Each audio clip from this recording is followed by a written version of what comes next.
Good evening, everyone. I am Monique Damania from Tickwick Securities and this is your weekly market outlook. तो आज हम देखेंगे कि ये पूरे वीक में मार्केट ने कैसा ट्रेड किया है और आने वाले वीक में मार्केट कैसा ट्रेड कर सकता है।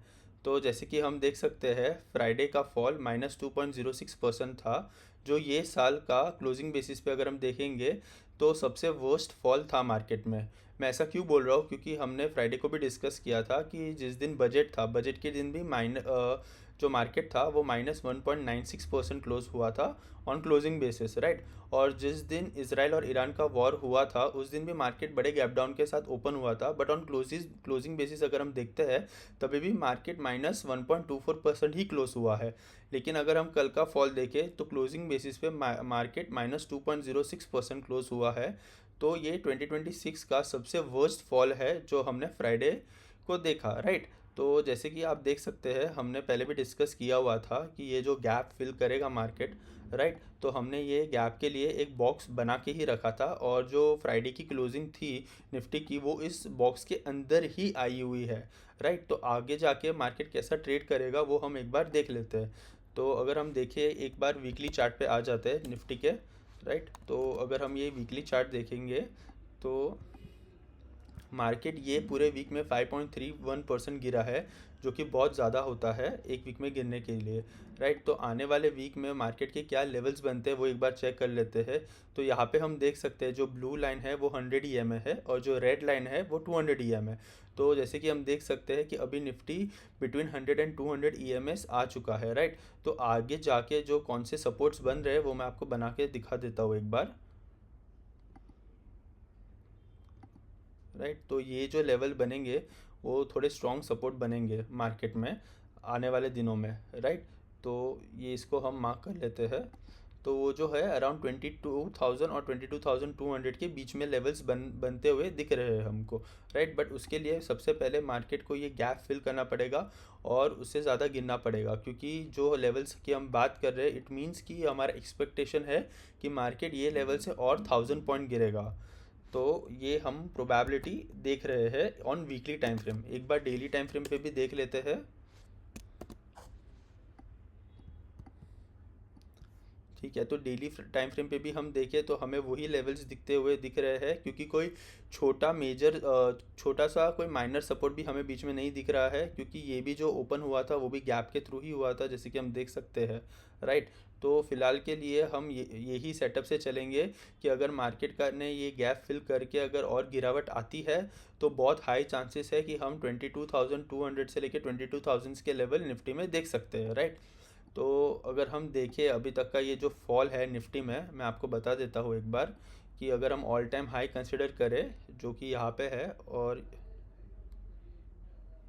ये तक, तो अगर हम देखें तो निफ्टी में ऑलमोस्ट 12.3% फॉल आ चुका है ऑल टाइम हाई से, जो कि काफ़ी बड़ा होता है। तो टेक्निकली अगर हम देखें तो टेक्निकली मार्केट जो है वो अभी करेक्शन मोड में आ चुका है, राइट। तो अगर समझो निफ्टी यहाँ से और गिरता है अराउंड 20%, तो हम ऑफिशियली बेयर मार्केट में एंटर करेंगे, क्योंकि अगर हम ग्लोबल मार्केट से भी कंपेयर करें हमारे मार्केट को, तो ग्लोबल मार्केट अराउंड 7 to 8% या तो मैक्सिमम कोई कोई मार्केट 10% ही गिरा है। बट जो हमारा निफ्टी है वो कंपैरेटिवली ग्लोबल मार्केट में काफ़ी वीक ट्रेड कर रहा है, क्योंकि हम ऑलरेडी -12% चल रहे हैं, राइट। तो ये है कि हम 12% गिर चुके हैं ऑल टाइम हाई से। अभी हम एक बार जो है बैंक निफ्टी को भी देख लेते हैं कि बैंक निफ्टी कैसा ट्रेड कर रहा है, राइट।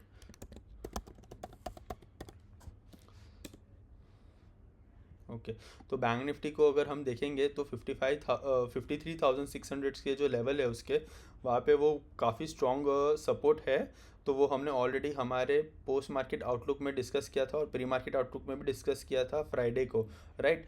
तो हम एक बार वीकली चार्ट इसका ओपन करके देख लेते हैं कि ओके। तो वीकली चार्ट अगर हम देख सकते हैं यहाँ पे, तो और बैंक निफ्टी जो है वो अराउंड 7% ये वीक में डाउन है। तो ये बहुत ही बड़ा फॉल है बैंक निफ्टी के लिए, राइट।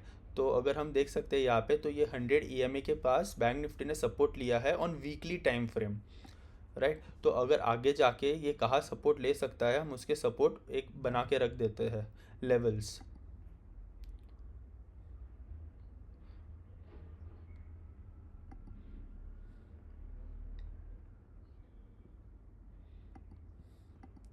एक लेवल्स हमने यहाँ पे बना के रखा है जो कि अराउंड 50,000 के आसपास के बन रहे हैं। तो अगर हमें देखना है कि आने वाले वीक में मार्केट 50,600 सस्टेन करता है कि नहीं करता है। अगर ये लेवल सस्टेन नहीं किया मार्केट ने, तो हम यहाँ से बैंक निफ्टी में अराउंड 3,000 टू 4,000 पॉइंट्स का फॉल और देख सकते हैं। ज़रूरी नहीं है कि वो नेक्स्ट वीक में तुरंत ही आ जाए, बट आने वाले दिनों में हम इतना बड़ा फॉल बैंक निफ्टी में भी देख सकते हैं। एक बार यही लेवल्स को हम डेली टाइम फ्रेम पे भी रीअसेस करके देख लेते हैं कि क्या दिख रहा है। ओके, तो जैसे कि हमने निफ्टी में देखा था, निफ्टी में भी एक गैप था, वैसे ही हम देख सकते हैं बैंक निफ्टी में भी एक गैप है। तो मैं उसके लिए एक बॉक्स बना देता हूँ कि हमें याद रहे कि ये गैप जो है बैंक निफ्टी में वो यहाँ पे है, राइट, विच इज़ अराउंड 51,500 पकड़ लीजिए, राइट। 51,500 के अराउंड जो गैप है वो बैंक निफ्टी फिल करती है कि नहीं करती है आने वाले वीक में, वो हमें देखना पड़ेगा। क्योंकि निफ्टी ने तो वो गैप फिल करना शुरू कर दिया है, क्योंकि वो गैप के बीच में ही क्लोज हुआ है फ्राइडे को। तो ये हम यहाँ पे लिख लेंगे कि यहाँ पे गैप है, राइट। तो ये हमारे अंडरस्टैंडिंग के लिए होगा। ओके, और एक बार हम ये भी देख लेते हैं कि जो बैंक निफ्टी है वो उतने ऑल टाइम हाई से कितना परसेंट डाउन है।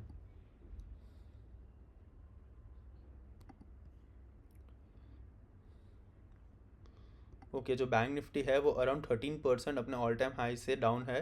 तो ये जो है वो हमारे मार्केट के लिए अच्छी न्यूज़ नहीं है। निफ्टी अराउंड 12.3% डाउन है, बैंक निफ्टी अराउंड 13% डाउन है। तो हमारे मार्केट जो है वो ग्लोबल मार्केट से कुछ ज़्यादा ही वीक ट्रेड कर रहे हैं, राइट। और निफ्टी बैंक निफ्टी दोनों ही टेक्निकली करेक्शन मोड में चल रहे हैं।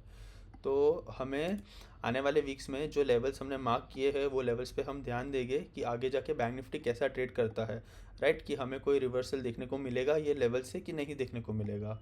और अगर हम सेक्टर्स की बात करें कि आने वाले वीक में हमें कौन से सेक्टर्स पे फोकस करना चाहिए, राइट, तो दो तीन सेक्टर्स के हैं जो हम यहाँ पे अभी एनालाइज कर लेते हैं। एक तो फार्मा सेक्टर है, एक बार हम फार्मा सेक्टर देख लेते हैं। ओके, ये जो है फार्मा सेक्टर का डेली टाइम फ्रेम का चार्ट है। अगर हम देखेंगे तो फार्मा सेक्टर जो है वो बुलिश ट्रेंड में ही ट्रेड कर रहा है, राइट। तो एक बार हम उसका वीकली चार्ट टाइम फ्रेम पे देख लेते हैं फार्मा सेक्टर को कि वो कैसा दिख रहा है। ओके, तो वीकली टाइम फ्रेम पे भी वो फार्मा सेक्टर अगर हम देखेंगे तो वो काफ़ी बुलिश ट्रेड कर रहा है। तो उसके एक बार हम रेसिस्टेंस मार्क करके देख लेते हैं कि उसके रेसिस्टेंस कहाँ आ रहे हैं, राइट। तो ये जो है यहाँ पे अराउंड 23,100 उसके काफ़ी स्ट्रॉन्ग रेसिस्टेंस है। तो हमें आने वाले वीक में ये देखना होगा कि जो 23,100 के लेवल्स है, ये जो फार्मा है वो ब्रेक करता है कि नहीं ब्रेक करता है। और आगे जो है सेकंड रेसिस्टेंस वो यही उसके ऊपर है अराउंड 23,600 टू 700। तो आने वाले वीक में हमें ये दो लेवल्स फार्मा में चेक करते रहना है, 23,100 और 23,700, राइट। कि अगर ये लेवल के ऊपर अगर फार्मा जाता है तो हाई चांसेस है कि हमें फार्मा में एक ब्रेकआउट देखने मिलेगा और आगे जाके ये सेक्टर काफ़ी अच्छा परफॉर्म करेगा, राइट। तो हमें ये सेक्टर्स के ऊपर फोकस करना है। एक फार्मा हो गया और एक है जो मैं आपको बताता हूँ वो है मेटल्स।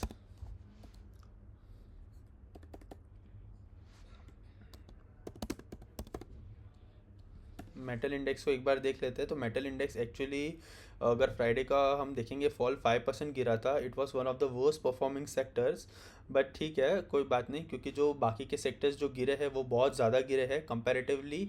मेटल्स और फार्मा जो है वो इतना नहीं गिरा है, राइट। तो जो मेटल्स है अभी अगर हम देखेंगे तो वो 100 EMA के पास सपोर्ट लेता हुआ दिखाई दे रहा है हमें। तो आने वाले दिनों में हमें यही देखना है कि ये 100 EMA से सपोर्ट लेके ऊपर जाता है कि उसे ब्रेक करके वो नीचे आता है, राइट। तो ये जो लेवल्स है वो हमारे लिए देखने के लायक हो गए। तो मैं आपको मार्क करके दिखा देता हूँ कि ये जो है वो अभी उसके बहुत स्ट्रॉन्ग सपोर्ट के पास ही खड़ा है। उसको 100 EMA का भी सपोर्ट है और जो हमने सपोर्ट मार्क किया है अराउंड 11,200 वहाँ पे भी उसको प्रीवियसली स्ट्रॉन्ग सपोर्ट दिखाई दे रहा है। एक बार हम वीकली टाइम फ्रेम पे भी देख लेते हैं।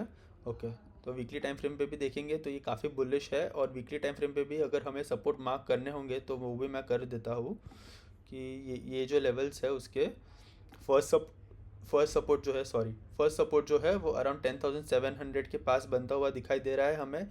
और जो सेकंड सपोर्ट है वो अराउंड 10,200 के अराउंड है उसका सेकंड सपोर्ट।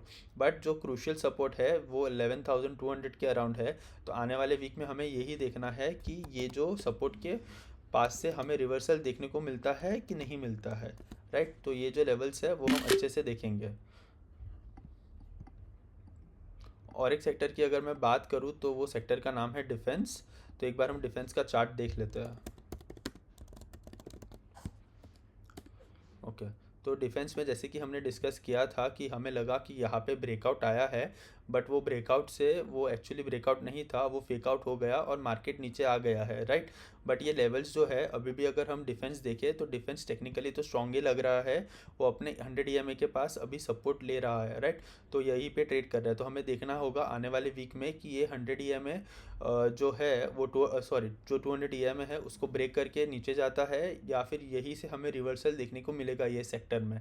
तो ये जो हमने रेसिस्टेंस मार्क किया था वो हम वैसे का वैसा ही रखेंगे, क्योंकि यही लेवल से अगर उसको ऊपर जाना होगा तो 8400 के जो लेवल्स है डिफेंस के, वो उसे क्रॉस करके ही जाना होगा, तब जाके उसके अंदर हमें थोड़ी तेज़ी देखने को मिल सकती है। एक बार हम वीकली चार्ट भी ओपन करके देख लेते हैं। ओके, तो अगर हम वीकली भी देखें तो डिफेंस जो है वो काफ़ी बुलिश सेक्टर है।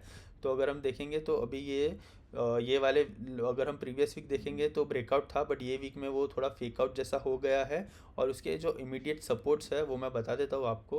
अगर हम देखेंगे तो ये लेवल्स पे उसके इमीडिएट सपोर्ट्स बन रहे हैं, विच इज़ अराउंड 7300 टू 7500 के जो लेवल्स है वहाँ पे उसको बहुत ज़्यादा स्ट्रॉन्ग सपोर्ट है। तो आने वाले वीक में हम 3 सेक्टर पे फोकस करेंगे, उसमें से एक है डिफेंस, एक है मेटल और एक है फार्मा, राइट। तो एक बार हम क्रूड ऑयल को भी देख लेते हैं कि क्रूड ऑयल क्रूड ऑयल ने कैसा परफॉर्म किया था throughout the week. Okay, तो जो क्रूड ऑयल था वो, जब हम पोस्ट मार्केट आउटलुक बना रहे थे और तब हमने देखा था कि वो नेगेटिव ट्रेड कर रहा था Friday, but on closing basis वो +3% क्लोज हुआ है।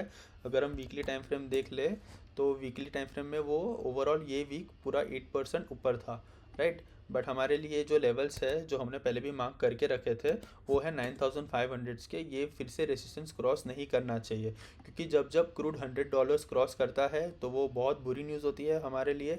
तो आने वाले वीक में अगर क्रूड कूल डाउन होता है तो हमारे इकोनॉमी के लिए काफ़ी अच्छा होगा, हमारे स्टॉक मार्केट के लिए और ग्लोबल स्टॉक मार्केट के लिए भी काफ़ी अच्छा होगा, राइट। तो क्रूड जो है वो हमें क्रूड के ऊपर मेरे हिसाब से अभी थोड़े टाइम तक ध्यान देना ही पड़ेगा, क्योंकि जो वॉर चल रहा है उसके वजह से क्रूड में बहुत सारा उतार चढ़ाव हमें देखने को मिल रहा है। तो क्रूड एक ऐसी चीज़ है जो हमें ध्यान में रखनी है।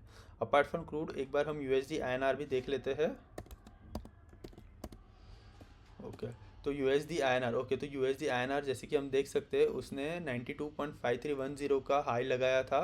तो ये बहुत ही बुरी बात है, क्योंकि हमारा जो रुपी है वो डिप्रिशिएट होते ही जा रहा है, राइट। तो जो हमारा इंटरनेशनल ट्रेड होता है, हमारे जो ट्रांजैक्शंस होते हैं वो डॉलर्स में होते हैं, राइट। तो जैसे जब जब रुपी डिप्रिशिएट होता है हमारा जो करेंसी का वैल्यू डिक्रीज हो जाता है और हमें same amount of quantity purchase करने के लिए बहुत ज़्यादा पैसा देना पड़ता है। तो वैसे ही हो रहा है अभी। तो 92.5 टच कर लिया है, तो ये बहुत ही ज़्यादा बुरी खबर है। ये जो अगर रुपी ऐसे ही डिप्रिशिएट होता रहा तो आगे जाके हमारे इन्फ्लेशंस के जो नंबर्स है वो बहुत ही बुरे आ सकते हैं, राइट। और इन्फ्लेशन हमें फेस करना पड़ेगा। और अगर हम न्यूज़ की बात करें तो ये वीक अगर हम इंडियन न्यूज़ की बात करें तो एलपीजी जो सिलेंडर्स होते हैं उसकी शॉर्टेज की न्यूज़ चल रही थी मार्केट में। और जो बाकी जो बहुत सारे मेजर सिटीज़ है वहाँ पे जो रेस्टोरेंट्स थे वो भी क्लोज़ हो गए ऑन टेम्परेरी बेसिस, क्योंकि उन्हें जो एलपीजी सिलेंडर्स थे वो मिले नहीं है। बट गवर्नमेंट के थ्रू स्टेटमेंट आया है कि they are trying the best to solve this whole issue. तो आने वाले वीक में हमें ये भी ध्यान देना है, प्लस हमें ये भी देखना है कि आने वाले वीक्स या मंथ में पेट्रोल डीजल के जो प्राइसेस है उसमें हाइक आ सकती है कि नहीं आ सकती है, राइट। क्योंकि जैसे कि हम देख सकते हैं 28 फरवरी को ये वॉर शुरू हुआ था, तब सैटरडे था और आज भी सैटरडे है, तो अराउंड 2 वीक्स कंप्लीट हो चुके हैं वॉर को, राइट। बट ये 2 वीक्स में हमारा मार्केट ने बहुत ज़्यादा बड़ा फॉल देख लिया है और हमारे सेक्टर्स भी कुछ अच्छे परफॉर्म नहीं कर रहे हैं। तो यही सारी चीज़ें हैं, राइट।